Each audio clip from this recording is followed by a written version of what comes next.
Sabemos que tu misericordia es para siempre. Gracias, Señor. Toma el control. Amén y amén. Siempre es un gusto, hermanos, un gusto estar con ustedes, un gusto poder compartir, un gusto poder verlos que están bien.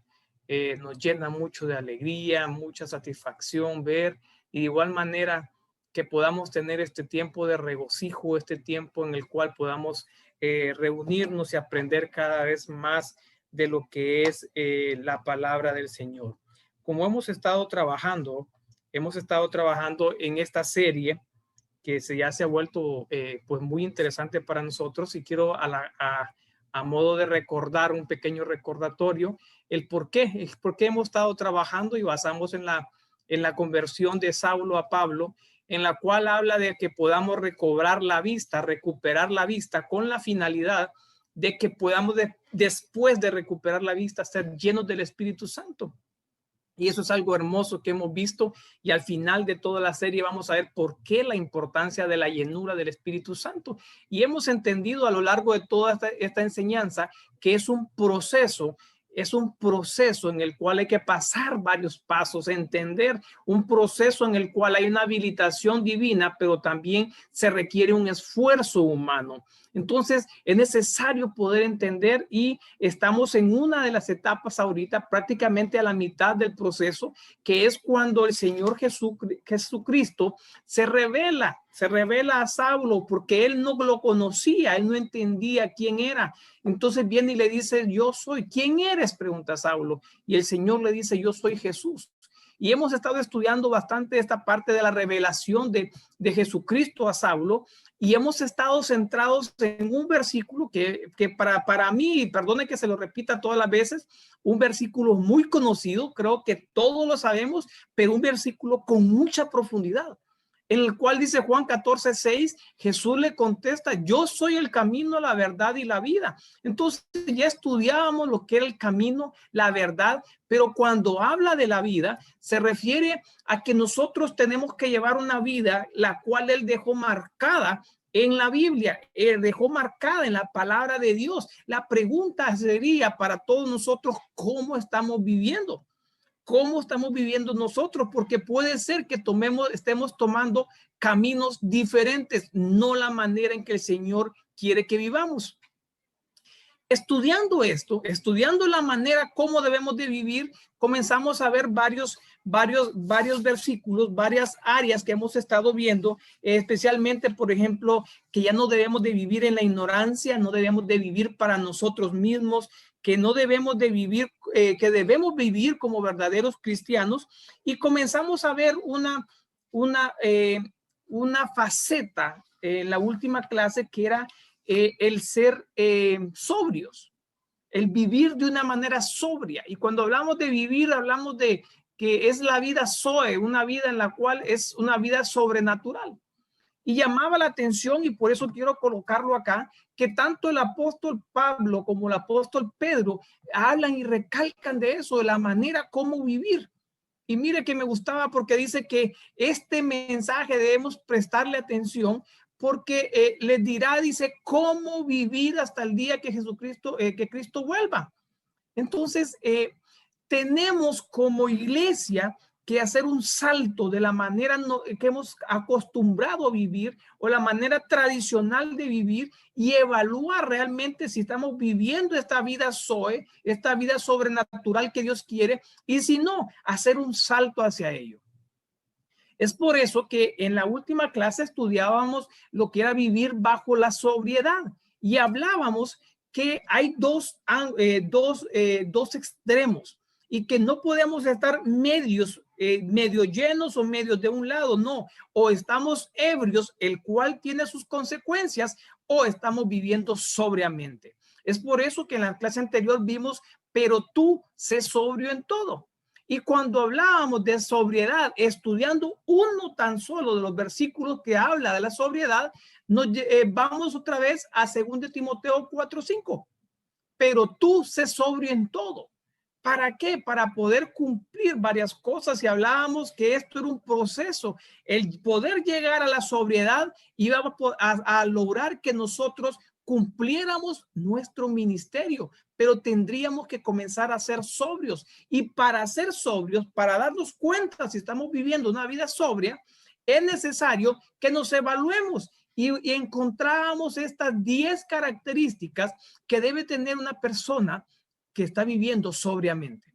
En la clase anterior miramos dos de ellas, lo que era permanecer firmes y lo que era mantener la mente en clara. Ya hablábamos que para permanecer firmes teníamos que ver el tipo de raíz que teníamos y la mente clara se iba a dar dependiendo del tipo de relación que tenemos con el Espíritu Santo. Es en base a esto, hermanos, que el día de hoy vamos a continuar viendo estas características. Vamos a ver hasta dónde el Espíritu nos guía, hasta dónde el Espíritu nos muestra dónde llegar con esta parte de la sobriedad y cómo entender cada una de estas características.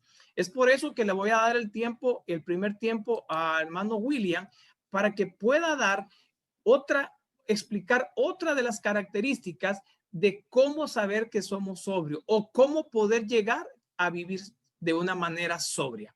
William, tu tiempo. Bendiciones, hermanos.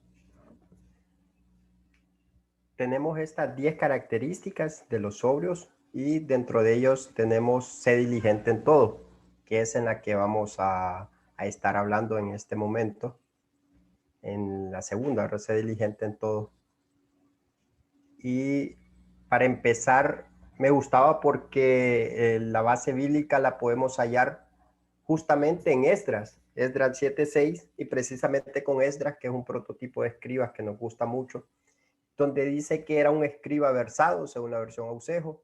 Esta otra versión dice que era un maestro muy versado, otra versión dice que es un perito, pero miren la Oso, dice el cual era escriba diligente. Entonces nosotros podemos decir que como escribas tenemos ese llamado a ser no solamente escribas, sino escribas diligentes. Sí, vamos a tratar de comprender cómo ser un escriba diligente. Esdras tiene un montón de cosas ahí, ¿verdad? Un escriba versado, un letrado experto, dice esta otra versión. La otra dice maestro instruido, sacerdote, un maestro que conocía muy bien, donde era también un diestro escriba. Pero todo eso significa prácticamente que era diligente, ¿verdad? Entonces, cuando nosotros vemos esa palabra diligente que aparece ahí precisamente en ese verso de Esdras, dice que es la palabra hebrea H4106 y que significa rápido, rápido, o sea, tenemos que ser escribas rápido, pero hay cierta velocidad que se nos pida. Y en esto es bien interesante porque nosotros podemos ser personas rápidas de dos formas. Podemos ser, por ejemplo, si nosotros lo vemos en el plano natural, podemos ser corredores de 100 metros, que esos tienen que ir muy rápido, o corredores de una maratón, que esos no van tan rápido, pero van con un buen ritmo que les permite terminar una carrera. Entonces, bien interesante, porque la rapidez podemos verla desde esos dos puntos de vista. Alguien puede ser el más rápido de la maratón, no necesariamente va a alta velocidad, ¿verdad? Pero es rápido y al final puede ganar esa carrera. O puede ser un corredor de 100 metros que lo hace en un tiempo más corto, pero no aguanta grandes distancias. Pero entonces podemos aplicarlo de las dos formas. También una persona diligente es una persona que se apresura, es una persona ligera y es una persona solícita. Aquí me llamaba la atención porque cuando uno busca el significado de esa palabra solícito, solícito significa hacerlo con amabilidad, o sea, no solamente rápido, sino con amabilidad. Qué interesante. Entonces, cuando vemos la definición en un diccionario como el de la Real Academia Española, dice que es cuidado, hay que tener cuidado, ¿verdad? Dice que es prontitud, agilidad y competencia en la acción, hacer bien las cosas, ¿verdad? Eso es una persona diligente y por eso decía que Esdras también era un escriba, dice experto, porque era competente en lo que él hacía. Competente es una persona que hace bien las cosas. Entonces, para empezar el tema, vamos a ver algunos personajes y en qué ellos fueron diligentes, porque si se fijan, el punto dice ser diligente en todo, ¿verdad? O sea, ser diligente en todo. Pero ¿qué significaría todo? Lo podemos ver si nos centramos en estos personajes. El primero pues es Esdras, pero también incluye a Noé y también incluye a los profetas. Ya vamos a ver por qué. Y el punto que quiero resaltar aquí es que hay que ser diligentes. ¿Para qué? Para edificar. diligentes para edificar, punto número 1. Miren que Esdras le decían que en la Torre Hamat, en el verso 5:8 le decía, y la obra se hace con toda diligencia. La obra del Señor se hace con toda diligencia.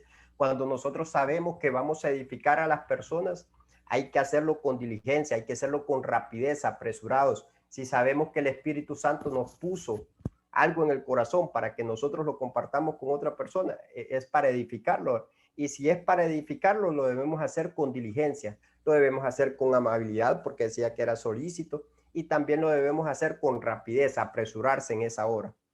Mire que cuando uno es diligente, dice que el rey también es diligente para conceder, y eso lo podemos ver en Esdras 7:21, porque como Esdras era un escriba diligente, entonces dice aquí que el rey Artajerjes, que puede ser tomado como una figura del Señor, dice que él le dio a Esdras con toda diligencia lo que él pedía, lo que mandaba. Mire quién, el sacerdote Esdras. No solamente ser escriba, ¿verdad? Que eso ya lo hemos visto, es sacerdote y escriba. Y dice que como él era diligente, entonces el Señor le concedió con diligencia. Recuerde qué significa diligencia. Significa amablemente, significa también rápido, significa apresurado. Entonces, qué importante ser diligente para edificar. Noé también es otro caso, siempre en la edificación, porque dice que Noé comenzó a construir con diligencia el arca. Entonces, bien interesante, porque esa arca es la salvación de su familia. Algo que debemos trabajar nosotros en la familia, edificar nuestra familia. Se puede edificar a otras personas, pero también mire que Noé se dedicó a edificar su familia, la salvación de su familia. De hecho, se salvaron 7 personas más y él, solo esos, solo familiares de él. Entonces hay que edificar a la familia. Ese es un lugar que no debemos olvidar. Recuérdese que a la Sulamita, precisamente uno de los problemas que tuvo ella es porque se dedicó a cuidar a otras viñas, pero no cuidó la de ella. Y la otra es con diligencia investiga acerca de la salvación, y estos fueron los profetas, dice que ellos investigaron con toda diligencia acerca de esa salvación. Nosotros para edificar a otras personas tenemos que tener bien claro cómo podemos edificarlos, cómo explicar el concepto de salvación. Hay que investigar para conocer qué significa la salvación y qué incluye la salvación y qué no incluye la salvación. Por ejemplo, la salvación no incluye arrebatamiento forzosamente. Entonces hay que investigarla con diligencia, con rapidez, amablemente. Luego en Juan 5:39 tenemos el segundo punto. El primer punto era edificación. Esa es lectura con diligencia. Aquí podría decir yo, ¿verdad? Estamos leyendo, porque acá dice que hay que estudiar con diligencia, y no solamente dice leer, ¿verdad? Dice estudiar. Tal vez aquí me quedé corto con el punto y le puse lectura, pero debería ser estudiar con diligencia. ¿Qué cosa? Las escrituras. ¿Por qué? Porque ellas son las que dan testimonio a favor de Jesús. Entonces tenemos que ser rápidos, tenemos que ser personas apresuradas ¿en qué? En buscar estudiar con diligencia. Aquí hay que editar esto, ¿verdad? Esto debería decir estudiar con diligencia. Estudiar con diligencia. El tercer punto me gustó porque nos cae cabalito. Es Judas 1:3, en esa versión dice, amados míos, poniendo yo toda mi diligencia en escribiros. Entonces, cuando nos toca escribir, aquí habla de la salud, habla de la salvación, pero lo que hace es escribir una carta. Nosotros los escribas nos toca escribir para que los santos conozcan acerca de lo que se está enseñando. Y entonces, para hacer eso, tenemos que ser diligentes. Y aquí es donde voy con lo de la maratón. ¿Verdad? Nosotros podemos copiar. De repente hay personas aquí que copian un tema cada 2 meses. Si ellos lo hacen con esa rapidez, con los 2 meses, están bien.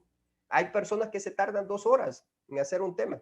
También están bien, porque lo hacen en un tiempo tal vez más rápido, pero ambos están dentro del orden de Dios. Ambos son diligentes en lo que están haciendo. Mientras lo cumplamos en un tiempo establecido, ahí estamos cumpliendo con esa diligencia que implica escribir. Y hay que ser diligentes para servir. Vea lo que dice Romanos 12:11. No seáis perezoso en lo que requiere diligencia, y hay que servir fervientemente al Señor. Hay un verso que dice, deleítate sirviendo al Señor, en la versión PDT, y Él te concederá lo que necesites. Hay otros versos que dicen, otras versiones que dicen, deleítate en Jehová, pero ese dice precisamente, deleítate sirviendo al Señor y Él te hará lo que necesites, así como Esdras. Y tenemos que reconocer a los que nos dirigen. Este me gustó, también me gustó, porque a veces nos olvidamos de los líderes. Mire lo que dice, que reconozcáis a los que con diligencia trabajan entre vosotros y os dirigen en el Señor y os instruyen. Aquí estoy tocando tal vez el punto de servicio, el punto de servicio. Hay que reconocer a aquellas personas que nos dirigen en el Señor y que nos están instruyendo. Hay que reconocer a nuestros ancianos, hay que acordarse de nuestros ancianos, hay que acordarse de nuestro pastor, hay que acordarse de aquellos que nos están dirigiendo en el Señor. El cuarto punto también es muy lindo porque es levitas en el tiempo de Ezequías. Mire lo que hacían ellos. Dice que tenían que hacer unos sacrificios y entonces dice que los levitas habían mostrado más diligencia para purificarse que los sacerdotes. Entonces, ¿en qué hay que ser diligentes? En purificarnos, en limpiarnos, en corregir aquellas cosas. Nosotros somos productos en proceso, pero tenemos que ir corrigiendo ciertas actitudes, ciertas acciones que nosotros cometemos. Hay pecados que no necesariamente son los pecados escondidos, no necesariamente son los pecados que nosotros sabemos que los estamos cometiendo y que tal vez por dureza no los hemos dejado de hacer. Pero yo me estoy refiriendo también a aquellos pecados que para nosotros no lo son y que no sabemos porque tal vez no tenemos conocimiento. Recuérdense que hay que salir de la ignorancia, también hay que vivir sin ignorancia, y que cuando nosotros conozcamos alguna actitud, alguna acción que nosotros estamos haciendo mal, ¿qué hay que hacer? Correr a limpiarse, apresurarse a limpiarse. Dice 2 Timoteo 2:15, procura con diligencia presentarte a Dios como aprobado. Hay que correr a mostrarse aprobado ante el Señor con diligencia. Esta otra versión en 2 Pedro 3:14 dice, sin mácula y sin reprensión, en paz. Yo iría aquí, para irnos en el arrebatamiento, tenemos que ser diligentes. ¿En qué? En limpiarnos, para presentarnos sin mancha, para presentarnos en paz ante el Señor. Y mire, esta versión me gustó también en este verso, 2 Corintios 7:11, porque dice, ¿qué diligencia para quitar el pecado de entre vosotros? Mire qué interesante, ¿verdad? Hay que correr para quitarnos aquel pecado que ha venido a nuestras vidas, porque siempre fallamos, siempre tenemos errores, pero hay que correr para quitarnos esos pecados.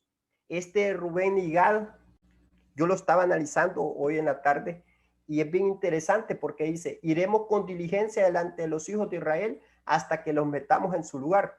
Y fíjense que en parte uno diría, bueno, ahí nos está hablando de conquista. Ellos conquistaron con diligencia, pero hay una situación con ellos. Ellos tomaron la tierra, no la prometida, sino una tierra que estaba fuera del sitio del Jordán. Entonces puede ser que a veces nosotros somos diligentes para conquistar cosas que no son necesariamente las que Dios quiere. Porque ellos conquistaron, tal vez aquí no está toda la base bíblica, pero ellos conquistaron, si usted estudia este capítulo, ellos conquistaron otro territorio. Dice que era antes de pasar el Jordán. Con esa tierra se quedaron. No fueron diligentes en conquistar lo que les correspondía, O sea que a veces nosotros podemos conquistar cosas que no nos corresponden.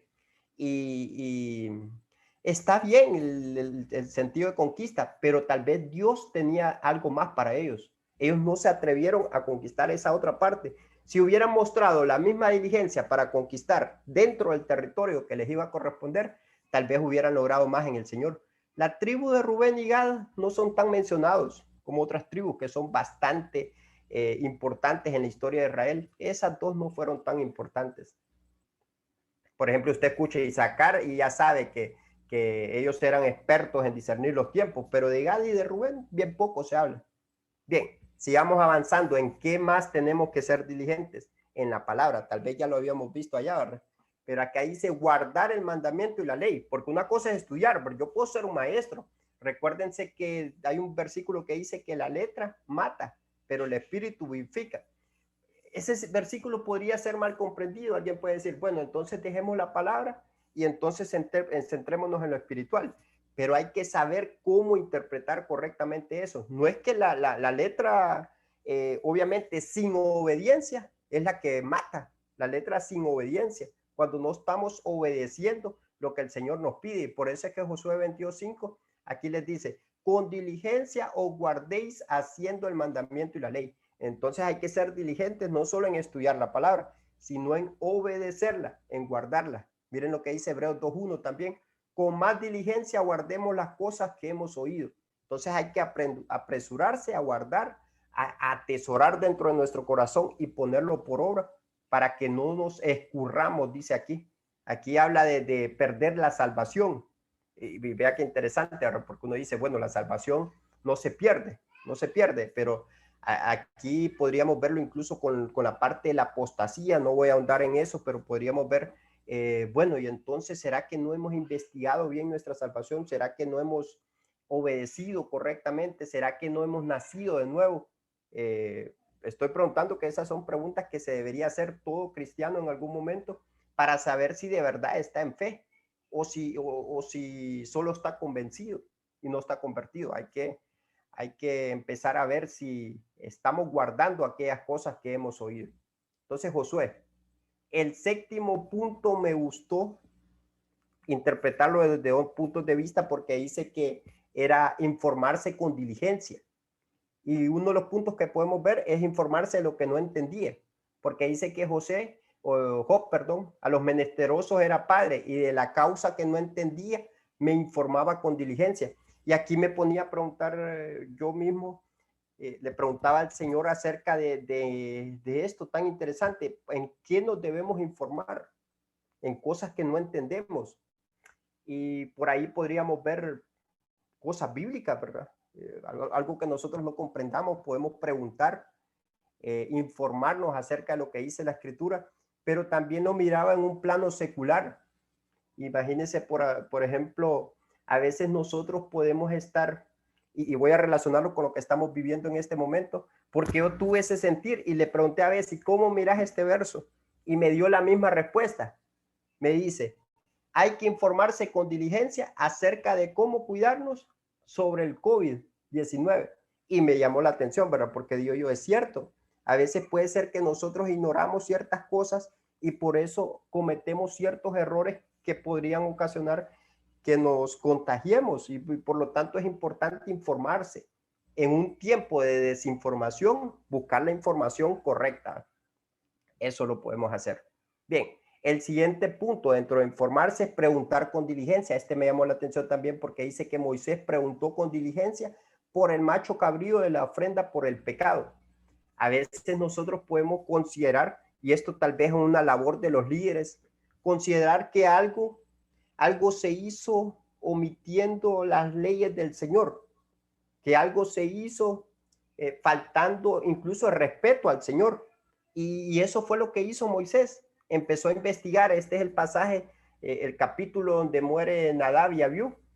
Y entonces Aarón está dolido, sus hijos también. Y ellos dejan de hacer cierta cosa con la ofrenda.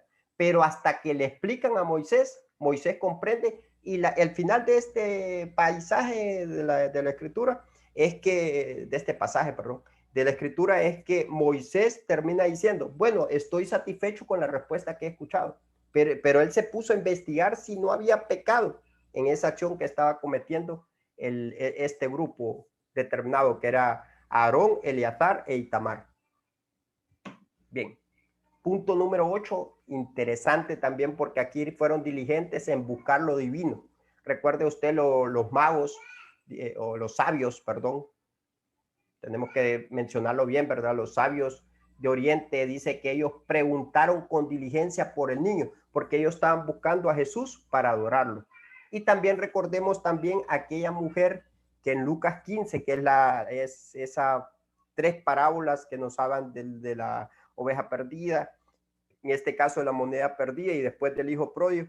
Aquí menciona que ella, cuando perdió el dracma, dice que enciende una lámpara, barre la casa y la busca con diligencia.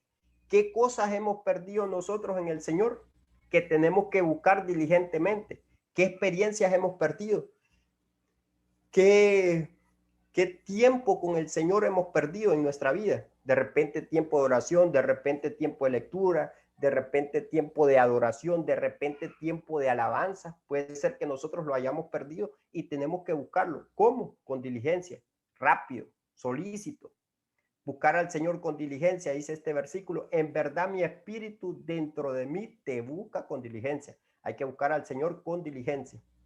Lindo también dice, y rogaron con diligencia. Fíjense que aquí es una rogativa, se puede interpretar como una oración, como una súplica, pero también como una intercesión, porque aquí le están pidiendo al Señor que auxilie al siervo del centurión. Entonces le están pidiendo con diligencia, ¿a quién? A Jesús. ¿Qué tenemos que hacer nosotros? Hoy nos mandaron dos peticiones de oración. Creo que las leí bien, fueron 2 peticiones de oración y hay que orar y rogar con diligencia. A eso nos llama el Señor, véalo bien, rogar con diligencia, así dice la Biblia en Lucas 7:4. ¿Qué quiere decir eso? Rogar rápido. A veces se nos olvidan cosas porque no las hacemos en el momento. Cuando usted recibe un mensaje, a orar, porque eso va a mostrar la rapidez con que estamos contestando a esa petición que nos están haciendo, es rogar con diligencia. Y ya para terminar, Pablo, Silvano y Timoteo, incluso Jeremías, anunciar el evangelio. Primera de Tesalonicenses 2:2 dice, para anunciaros el evangelio de Dios con mucha diligencia. ¿Cómo anunciamos nosotros el evangelio del Señor? Lo hacemos rápidamente. Cuando conocemos una persona y tenemos la oportunidad de hablarle del Señor, ¿lo hacemos rápidamente o dejamos que pase el tiempo? Una vecina tuvo una experiencia que ella por 20 años tuvo una mejor amiga no cristiana. Esa mejor amiga que no era cristiana se encontró a otra persona, llegaron a ser amigos y en 3 meses la había convertido. Bueno, el Señor, ¿verdad? Pero qué interesante, 3 meses, ella fue 20 años amiga de la muchacha y nunca la invitó a la iglesia. La otra en 3 meses lo logró. ¿Por qué? Porque fue diligente en qué? En presentar el evangelio de Dios. Escuchad la voz, dice, y con toda diligencia les amonesté diciendo, escuchad mi voz. Entonces tenemos que ser diligentes para anunciar el evangelio del Señor. Aquí usted puede leer, ya se me cumplió el tiempo. Usted puede ver otras bendiciones de la diligencia. Hay bastantes bendiciones de la diligencia. Le voy a tomar una captura y lo voy a enviar ahí al chat. Y el resumen es Esdras, Noé, edificación, lectura con diligencia, escribir con diligencia, limpiarse, conquistar con diligencia, lo que nos corresponde, la palabra, informarse con diligencia, rogar con diligencia al Señor y anunciar el evangelio del Señor. Amén y amén. Terminamos esta parte.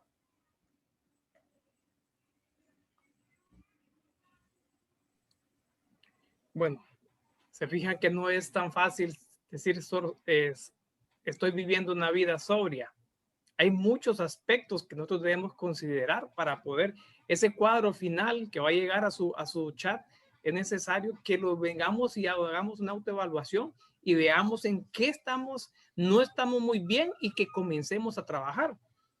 Ahí encontraba en 2 de Crónicas 24:13 que dice que los que estaban a cargo de la obra fueron diligentes y las reparaciones progresaron en sus manos. Vea qué interesante, que cuando usted sea diligente en lo que hace, lo que usted está haciendo va a progresar. Entonces se lo dejo muy interesante el ser diligente y pues ahí ustedes, ¿verdad? Cada quien que se mida cómo está. Ok, vamos a darle el tiempo, vamos a pasar al siguiente punto, vamos a dar el tiempo a hermana Bessie. Así que, hermana Bessie, es su tiempo. ¿Verdad? Nuestra base en 2 de Timoteo 4:5 dice, tú no pierdas nunca el control, soporta lo adverso, trabaja en propagar la buena noticia y desempeña tu servicio. Enfocándonos, ¿verdad?, en lo que estamos hablando de cómo estamos viviendo nuestra vida, nos vamos a enfocar en no perder el control. Y es que la Biblia nos llama a mantener el control no solo de lo que pensaríamos todos, ¿verdad?, de la parte sexual, sino también de nuestras emociones, de cómo nos dirigimos nosotros día a día en nuestra vida. Y para esto tenemos el concepto de dominio. Dominio es una palabra igual a control, porque control es dominar también, y viene la palabra del griego 4994, que es sofronismos, que es disciplina, control de uno mismo, que es lo mismo que dominio propio. Otro significado es control, significa conocer muy bien una materia, una ciencia, un arte o manejarse muy bien en algo. ¿En qué debemos nosotros de manejarnos? En controlar, en controlarnos a nosotros, pero también debemos conocer la materia que es la palabra del Señor. Si no, recordemos cuando el Señor fue tentado. ¿Con qué dominó todo ese escenario? Con el escrito está, con la palabra.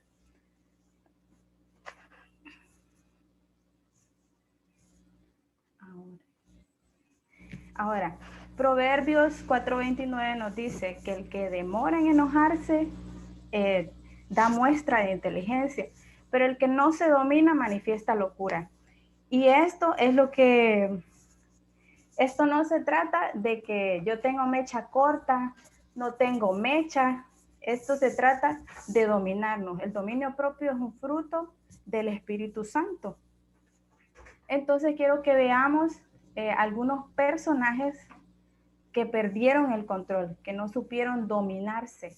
Y podrán haber muchos, ¿verdad? Pero yo solo voy a hablar de dos en varias características en las que ellos perdieron el control. Empezando con Caín. Dice Génesis 4:2 que después dio a luz a su hermano Abel, y Abel fue pastor de ovejas y Caín labrador de la tierra. No hay nada de malo en su profesión, ¿verdad? Él era un agricultor.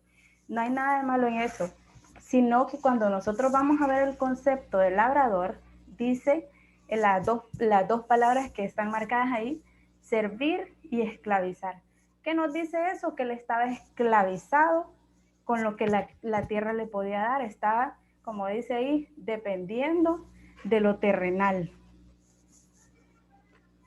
Cuando se pierde esa fuente de donde estamos dependiendo, se puede perder el control, porque no estamos dependiendo del Señor, que es el dueño del oro y de la plata.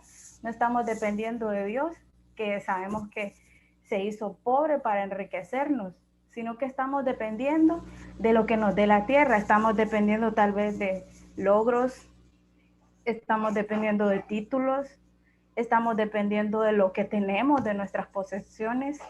Estamos dependiendo de, que me recomendó aquel para este puesto. Y cuando se pierde esto, cuando se pierde esto terrenal, es fácil perder el control, no saber qué hacer. Mientras que si nosotros dependemos del Señor, sabemos de dónde viene nuestra respuesta.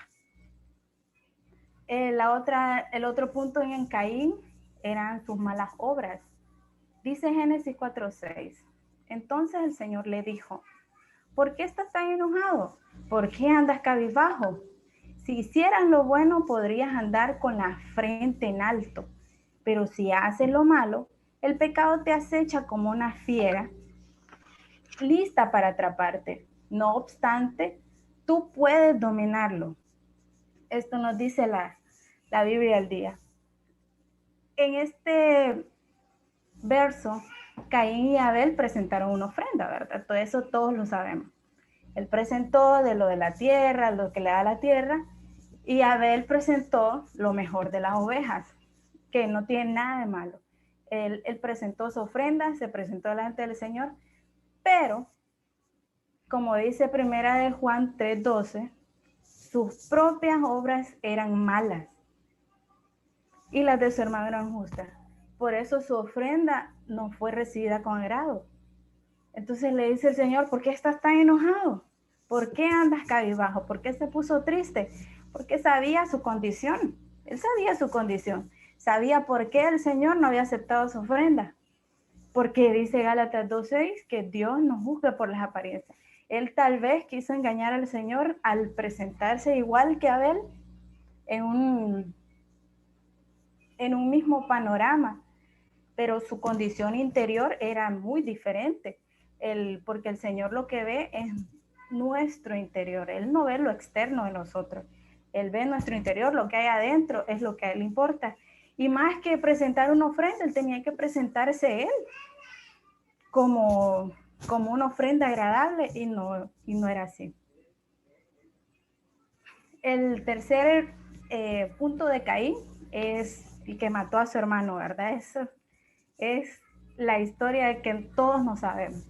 Dice Génesis 4:8, y Caín dijo a su hermano Abel, vayamos al campo.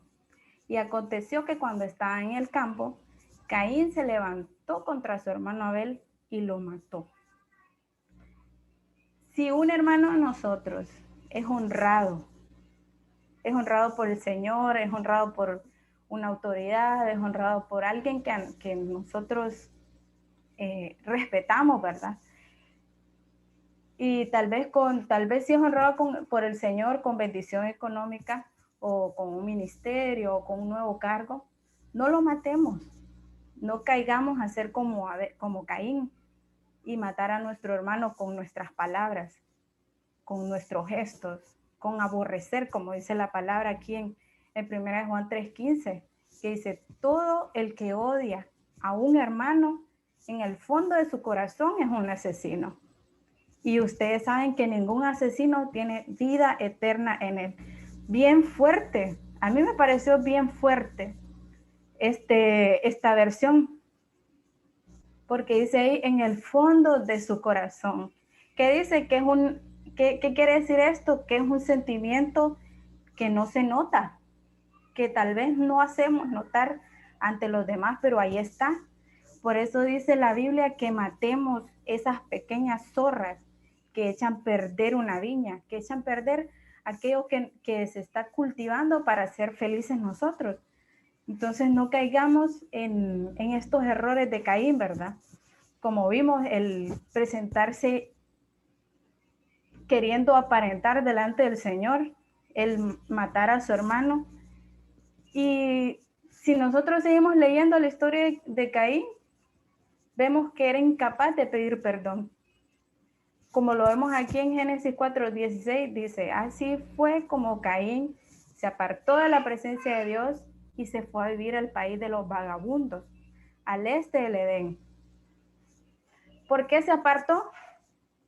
Porque no pidió perdón. Él prefirió el castigo que el Señor le dio a rogar misericordia, a presentarse delante del Señor misericordioso que nosotros tenemos. Y dice aquí que no dice aquí que Dios lo desechó, sino que él se apartó de la presencia de Dios. Prefirió él llevar esta vida de vagabundo a apelar a la misericordia de Dios. Por eso nos dice Proverbios 4:29, que el que demora en enojarse da muestra de inteligencia, pero el que no se domina manifiesta una locura, como la vida de locura que tuvo Caín, ¿verdad? Que poco se menciona, que poca fue su vida y poco es lo que se menciona de él, porque él decidió apartarse. El segundo personaje del que estuve estudiando es Saúl. Y tanto que decir de Saúl, ¿verdad? Pero yo estudié unas pocas cosas ahí. Y la primera es en 1 Samuel 10:22. Dice, volvieron pues a inquirir del Señor, ¿ha llegado ya el hombre aquí? Y el Señor respondió, he aquí está escondido junto al bagaje. Aquí es cuando Saúl ya había sido descubierto por Samuel, ¿verdad? Que ya el Señor le había dicho a Samuel, este es el hombre que voy a levantar como rey. A él dale esta palabra, a él dale esta profecía, que él es el llamado. Pero él estaba, mire cómo dice ahí, escondido. Y aquí como tenemos el concepto de bagaje, es algo preparado. Él estaba escondido porque le tenía miedo a la preparación. No tenemos que tenerle miedo a la preparación, como decía la pastora Lismi de Font.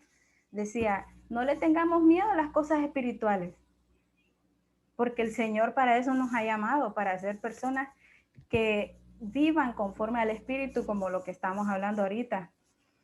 Por eso dice 1 Samuel 10:11, cuando sus amigos lo supieron, dijeron, ¿cómo? Saúl entre los profetas. Porque todos se admiraban, porque al saber qué vida tenía Saúl, que se escondía de esa preparación. Nosotros como escribas, que estamos llamados para ser escribas, tenemos que prepararnos. Si estamos llamados, tenemos que ser preparados.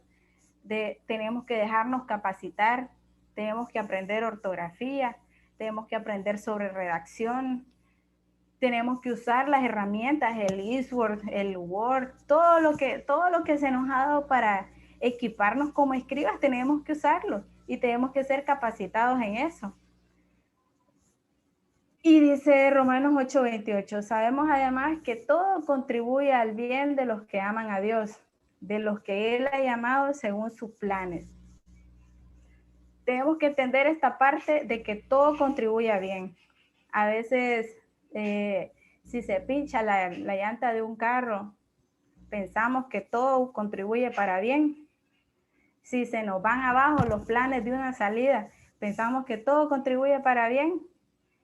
Porque una cosa es el llamado y otra cosa es la preparación. Por eso nos están preparando. Y de esta forma tenemos que pensar nosotros que todo, si estamos llamados y estamos en la preparación, todo contribuye para bien. El segundo punto es que suplantó la autoridad. Dice en 1 Samuel 13:8.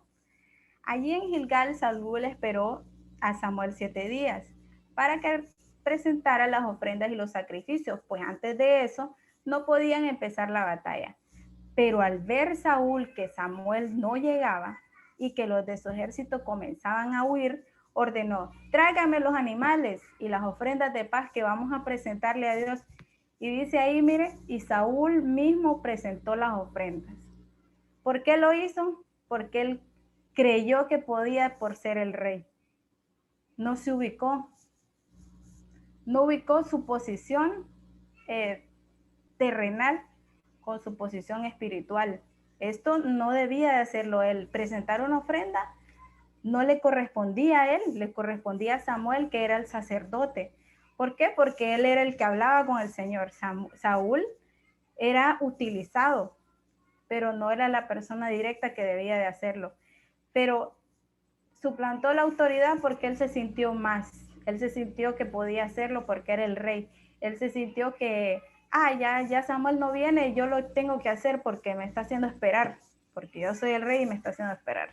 Y no es así, ¿verdad? Por ejemplo, por eso dice Lucas 6:40, ningún discípulo es más que su maestro, aunque un discípulo bien preparado podría igualar. No dice ahí ser más, no dice ahí superar. Yo busqué en todas las versiones y ninguna versión dice puede llegar a ser más, puede llegar a ser superior, puede llegar no, nada. Dice igualar a su maestro, es a lo más que puede llegar. Y algo personal, a mí mi esposo me dice a veces, cuando alguien hace una consulta, no seas la primera en contestar, no seas la primera en levantar la voz. Si ahí está tu autoridad, espera que sea él el que responda. Por ejemplo, aquí en nuestro grupo, en nuestro equipo, está nuestro anciano Ronnie. Entonces, que sea el primero el que levante la voz. Y cuando ya él dice, ¿qué opinan los demás? Ya ahí entramos nosotros. Ya ahí se puede exponer mi opinión o la opinión de cualquiera, ¿verdad? ¿Por qué esto pareciera extremo? Pero es bien sencillo. Porque si nosotros nos levantamos primero, nos estamos empezando a creer y a creer y a creer, y que nuestra voz sea escuchada primero, nos puede llegar a gustar. Entonces no suplantemos una autoridad. Otro punto es gloriarse a sí mismo. Lo vemos en 1 Samuel 15:12. Ahí por cuestiones de tiempo no voy a leer tanto el verso, ¿verdad? Pero ahí vemos que Samuel lo andaba buscando. andaba buscando a Saúl y le dice, ¿dónde anda Saúl? Ah, se levantó para ir a hacerse un monumento en su honor. Entonces, él quería su gloria porque a él le gustaba su lugar como rey. Y dice 1 Samuel 15:30, Saúl le rogó, reconozco mi pecado, porque era desobediente y él lo sabía. Pero por favor, trátame como rey delante de los jefes del pueblo y de toda la gente. Ven conmigo y hagamos culto para adorar a Dios. O sea, no le gustaba que lo regañara. Le gustaba que le tratara como rey, el sacerdote del Señor. Por eso dice Gálatas 5:25. Ya que vivimos por el Espíritu, sigamos la guía del Espíritu en cada aspecto de nuestra vida. Y esto de perder el control, hermano, yo ayer fui probada también en esto, me voy a ministrar con usted. Ayer estaba con el eSword trabada. Lo tuve que cerrar como 5 veces y digo yo, Señor, toma el control de la computadora y de mí. Como dice ahí, sigamos la guía del Espíritu en cada aspecto de nuestra vida, aunque sea pequeño, pongámosle atención y no perdamos el control de nuestras emociones. Amén.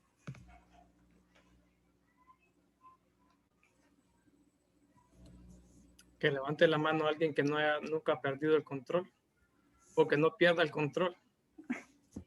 Bien difícil realmente mantener el control, pero allí dice que no podemos perderlo, así que tenemos que trabajar en ello. Ok, quiero desarrollar el tercer punto, voy a tratar de correr un poco. Aquí estamos. Entonces ya avanzamos con 2 puntos y quiero tocar el último punto de esta noche, que es conserva siempre el buen juicio. Conserva siempre el buen juicio. Y pues yo miraba cómo explicarlo, cómo entenderlo, y lo que el Señor me llevaba y mostraba era principios, ver principios.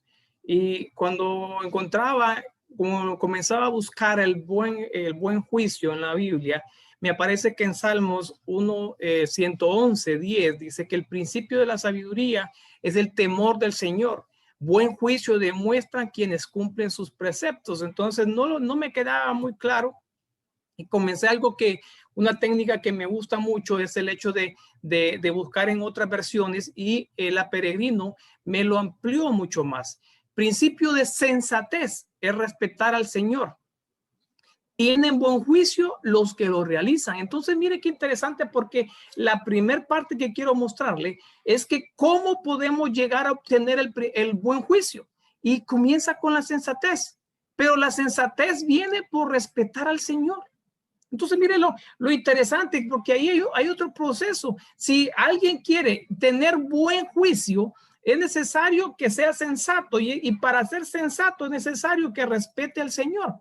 Ahora, mire otro en la Biblia amplificada que me ha gustado mucho, que es lo que dice: el temor reverente y la adoración del Señor es el comienzo de la sabiduría y la habilidad. Esto es buen juicio.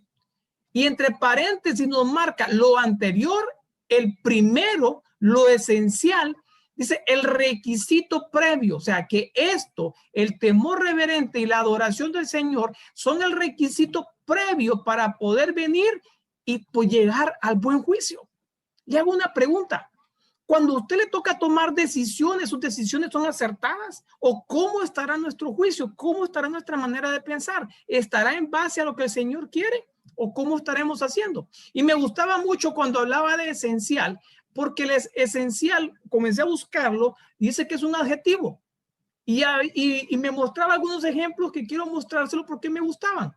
Dice, hay un trabajo esencial por hacer antes de que puedas ocupar el edificio. Entonces, mire, hay un trabajo esencial antes que pueda llegar al buen juicio. ¿Cuál es? Aprender a respetar al Señor. Y hago una pregunta: ¿qué tanto respetas al Señor? Mire, el agua es esencial para los seres vivos. Lo coloco en el área espiritual. El respeto al Señor es tan necesario para la vida, Zoe.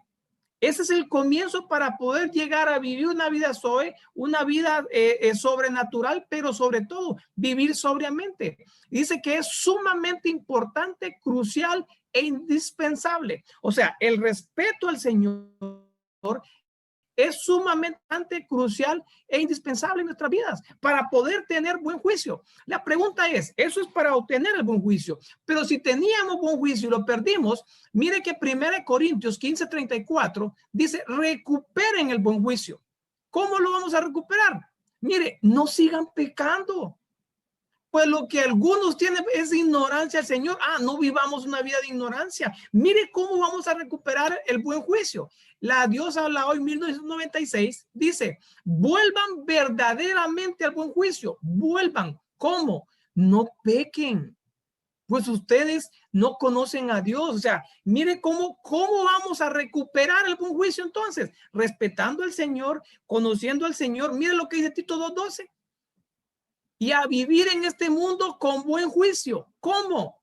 Como Dios quiere, dedicados a Él. ¿Cómo vamos a recuperar el buen juicio? Viviendo una vida dedicada al Señor. Usted se dedica al Señor. En todo lo que usted hace se dedica a darle la honra y la gloria al Señor, porque lo decimos fácilmente. Pero si usted lo hace de verdad, entonces usted tiene el derecho a que haya un buen juicio en usted. Mire Proverbios 9:10. El temor del Señor es la base de la sabiduría. Conocer al santo da por resultado el buen juicio. Y eso me gustaba, porque William también hablaba allá de conocer, y la lectura que usted está haciendo diariamente lo va a llevar a usted a conocer al santo, pero no solamente eso, lo va a llevar a tener un buen juicio. Así se obtiene y así se recupera el buen juicio. Ahora, hay cosas que nosotros tenemos de tener cuidado para mantener el buen juicio, porque sí se puede perder. Y en Oseas 4:11 dice, la prostitución, el vino y mire, vuelve a aparecer el vino por ahí, y las bebidas fuertes quitan el buen juicio. Y cuando vemos la palabra prostitución, fíjese que no solamente habla de prostitución, habla de todo lo deshonesto, habla del adulterio, habla de la fornicación. Entonces el llamado para hoy es, si nosotros tenemos que vivir una vida sobria para poder vivir una vida como Dios quiere, tenemos que dejar las cosas deshonestas. Tenemos que dejar la fornicación, tenemos que dejar el adulterio, tenemos que dejar el vino, y habría que ver el vino en todas sus aplicaciones y los tipos de vino. Tito 2:12 dice, ese amor nos enseña a no rebelarnos contra Dios, a abandonar la maldad del mundo y a vivir con buen juicio. Entonces, mire, ¿cómo nosotros se nos va a quitar el buen juicio? Cuando nos olvidamos del amor del Señor. No olvide el sacrificio que Él hizo. Y sabe, tenemos que, cuando no queremos abandonar la maldad del mundo, igual, el buen juicio se va a ir. Yo pensaba, mire, el mundo ofrece muchas cosas bonitas, a los ojos son agradables, pero en la realidad es un plan del enemigo para perder el buen juicio. ¿Cómo está nuestro juicio? ¿Cómo está nuestra manera de tomar decisiones? Tercer elemento que quiero mostrarle, cómo desarrollar el buen juicio, porque usted lo puede obtener, usted lo puede recuperar, pero también el buen juicio es necesario desarrollarlo. Entonces, mire, en Proverbios 4 dice esta historia. Hijos míos, escuchen cuando su padre los corrige. Mire, para los hijos, escuchen cuando sus padres los corrigen. ¿Usted escucha? Habría que ver si usted me dijo sí, me dijo amén o no. Pero no solamente padres naturales, también los padres espirituales. Presten atención y aprendan buen juicio, porque les doy una buena orientación. No se alejen de mis instrucciones, pues yo, igual que ustedes, fui hijo de mi padre, amado tiernamente como el hijo único de mi madre. Mi padre me enseñó, toma en serio mis palabras, sigue mis mandatos y vivirás. Adquiere sabiduría, desarrolla buen juicio. No te olvides de mis palabras, ni te alejes de ellas. No te des la espalda a la sabiduría, pues ella te protegerá. Ámala y ella te guardará. Adquirir sabiduría es lo más sabio que puedes hacer. y en todo lo demás que hagas, desarrolla buen juicio. Y si usted comienza a sacar los puntos importantes, no todos importantes, pero los puntos relevantes para el tema de esto, usted va a comenzar a ver que hay estas 5 maneras para usted desarrollar el buen juicio. Tal vez usted lo recupera, pero es necesario desarrollarla. ¿Y cuál es? Lo primero, escuchar cuando nos corrigen. Le hago una pregunta. ¿A usted le gusta que lo corrijan? ¿Le gusta que lo corrijan a usted? ¿Acepta las correcciones? Porque el escuchar cuando lo están corrigiendo lo va a llevar a usted a desarrollar lo que es el buen juicio. Segundo, no se alejen de las instrucciones. ¿De qué le está hablando? Lo que usted está haciendo cada día. Leer esos capítulos que se le está asignando. Eso es acercarse a la palabra. Segundo, tome en serio la palabra del Señor, la palabra del Padre. La palabra del Padre no es un juego. Cuando usted conoce una palabra, ya todo lo que demás haga ya no puede ser contado por ignorancia. Cuarto punto, sigue mis mandatos, o sea, obedecer las instrucciones. Y el quinto, no te olvides de mis palabras. Mire, no se olvide de leer a diario. Y eso va a ser cuando usted comience a ver toda la palabra que está recibiendo, eso va a desarrollar su buen juicio y sus decisiones van a ser completamente diferentes, van a ser diferentes. Mire, hay consecuencias de no tener un buen juicio. Y en Proverbios 24:3 dice, una casa se edifica con sabiduría y se fortalece por medio del buen juicio. Entonces, usted puede estar edificando su casa, pero la pregunta es, ¿qué tan fortalecida está? ¿Qué tan firme está? Recuerde usted que uno de los principios para vivir sobrios era permanecer firmes. Entonces habría que ver, si usted no tiene buen juicio, no va a poder fortalecer su casa. Deuteronomio 32:28, porque son una nación carente de buen juicio, no tienen capacidad de entendimiento. Cuidado con esto, porque si no hay entendimiento, si lo que leemos no lo entendemos, o si el camino que llevamos, ejemplifiquémoslo, Saulo, podemos entonces, al estar sin un buen juicio, ir por un camino equivocado, ir por un camino de legalismo, ir por un camino de idolatría, porque no entendemos lo que estamos leyendo. Necesitamos desarrollar o recuperar el buen juicio. Siguiente punto, cualidades de una persona con buen juicio o bondades que obtiene una persona al alcanzar el buen juicio. Salmo 111:10. El temor del Señor es el principio o la suma de la sabiduría. Sabios son todos los que obran con este temor. Mire, me llamó la atención cómo yo podía obtener los beneficios o las bondades de tener buen juicio. Entonces, cuando miro el versículo con que comencé y lo busco en otra versión, ya no me dice buen juicio, me dice sabios. Ya llama a las personas que tienen buen juicio, se les llama sabios. Y mire qué interesante, porque es un tema hermoso, como dice William, todos los puntos hermosos, porque sabios, dice en Éxodo 28:3, para que hagan los sabios van a hacer las vestiduras de Aarón, para consagrarle, para que sea mi sacerdote. Los sabios de corazón de entre los que hacían la obra hicieron el tabernáculo. Mire qué interesante, porque entonces cuando tengamos un buen juicio, cuando seamos sabios, es que vamos a poder desarrollar nuestro sacerdocio, esas vestiduras sacerdotales, y también vamos a poder desarrollar el tabernáculo. ¿Qué significa? Nuestro cuerpo es templo y morada del Espíritu Santo. El tabernáculo era el templo. Solamente si llegamos a tener un buen juicio, digamos, a ser considerados como sabios, vamos a poder desarrollar, edificar un templo que realmente merezca el Espíritu Santo. Mire otra bondad, otra cualidad, Deuteronomio 1:13, varones sabios y entendidos y expertos para que los ponga por vuestros jefes. Entonces, para poder alcanzar un liderazgo, es necesario llegar a tener un buen juicio. Mire Deuteronomio 32:29. Ojalá fueran sabios que comprendieran esto. Entonces, el tener un buen juicio es un nivel en el que tú ya vas a tener comprensión y vas a saber las consecuencias de las decisiones que estamos tomando. Esther 1:13. Preguntó entonces el rey a los sabios que conocían los tiempos. Entonces, las personas que alcanzan ese nivel de buen juicio van a poder conocer los tiempos que estamos viviendo. Miren lo hermoso que es. Los sabios heredarán honra. Permítame pasarlo. Hemos hablado de preparación de la iglesia novia. Los sabios, las personas que tienen buen juicio van a poder prepararse y van a ser honrados. ¿Cómo? Siendo aprobados en un arrebatamiento. Pero mire qué interesante. Proverbios 12:18. Mas la lengua de los sabios es medicina. El ser de buen juicio nos va a dar a nosotros que de nuestra boca salgan palabras que van a ser medicina para otra gente. Proverbios 29:8. Mas los sabios se apartan de la ira. Tienen el control. Ellos no participan, son pacíficos. Y quiero cerrar con esto. Y quiero ministrar porque esto es un versículo que a mí me toca mi corazón y me gusta.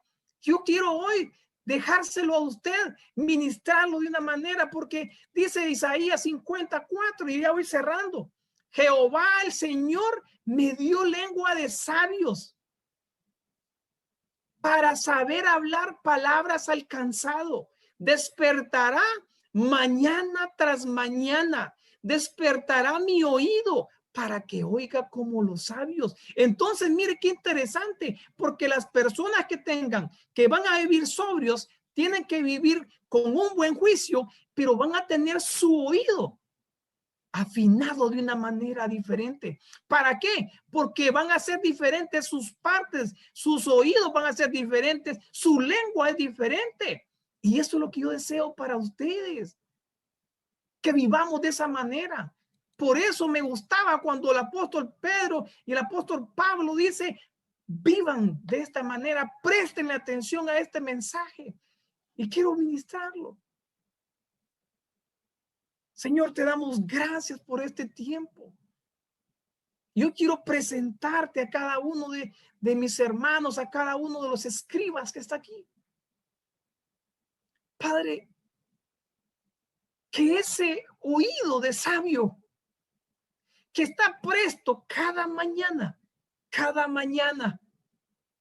pueda dárselo a cada uno de ellos, pueda dármelo a mí, que cada mañana pueda escuchar lo que tú quieras que yo haga, que lo que tú quieras que yo diga, que cada mañana puedas darme lo que tú quieres que yo haga en el día, a quién buscar, a quién llevarle esa palabra, a quién llevarle esa medicina, pero que sea tu palabra, que sea tú que me habilites ese oído de sabios, pero que también habilites en cada uno de ellos esa lengua de sabios, para que ellos puedan hablar y que sus palabras sean medicina. Que sus palabras lleguen a aquellas personas que están cansadas, que sus palabras lleguen allá donde tú quieres y que puedan volverse esos instrumentos tuyos. Espíritu Santo, dales esa sabiduría, dales esa revelación, ayúdanos a poder respetarte como tú necesitas que te respetemos para que alcancemos esa sensatez y podamos vivir, recuperar ese buen juicio. Padre, bendigo a cada uno de los que está aquí representado. Bendigo a cada escriba. Personas llamadas a amar la palabra, personas llamadas a conocer los tiempos, personas llamadas a crear, a trabajar en el tabernáculo, personas llamadas a trabajar en las vestiduras sacerdotales. Ustedes son ofrenda, ustedes son la primera ofrenda, ustedes son la primicia, un reino de sacerdotes, pero los sacerdotes llevan vestiduras sacerdotales, los sacerdotes trabajan en su tabernáculo. Que el Señor les dé entendimiento, que el Señor les dé sabiduría, que el Señor cada día despierte su oído y les haga ver cómo tienen que vivir de una manera justa, santa y piadosamente Padre, bendigo a cada uno de ellos, cubro sus hogares, cubro sus familias, sus vidas, a un vallado, así como tú lo hiciste con Job. De igual manera, cubre nuestras vidas, cubre la vida de la familia de hermana Cintia Lanza, allá donde ella está. Sus padres están con COVID. Te rogamos que seas tú que obres, Espíritu Santo, que ese fuego, que ese poder tuyo pueda caer sobre las vidas de ellos y mostrarte a ellos. Sé que hay procesos, que tú te les muestres qué proceso tienes con ellos. De igual manera te presentamos a la familia Benítez. Toma tú el control, Señor, y a cada uno de los hermanos que está pasando un proceso, te rogamos que seas tú obrando. Y de igual manera quiero irme. No quiero irme sin antes decirte, si tú estás cansado de la vida que llevas, hoy hay una esperanza para ti, una palabra de medicina. Acércate al Señor Jesucristo. Si tú escuchas esto por primera vez y quieres ser un hijo de Dios, reconoce, haz conmigo esta pequeña oración. Señor Jesucristo, rindo mi corazón a ti, te reconozco ese sacrificio hecho en la cruz del Calvario. Ya no quiero vivir la vida que estoy viviendo. Hoy quiero que tú me muestres el camino correcto. Cambia mi corazón, transforma mi vida.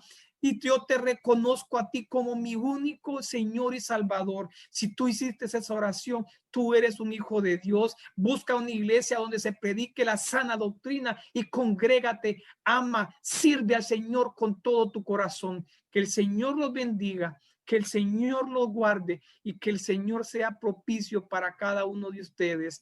Amén, amén y amén.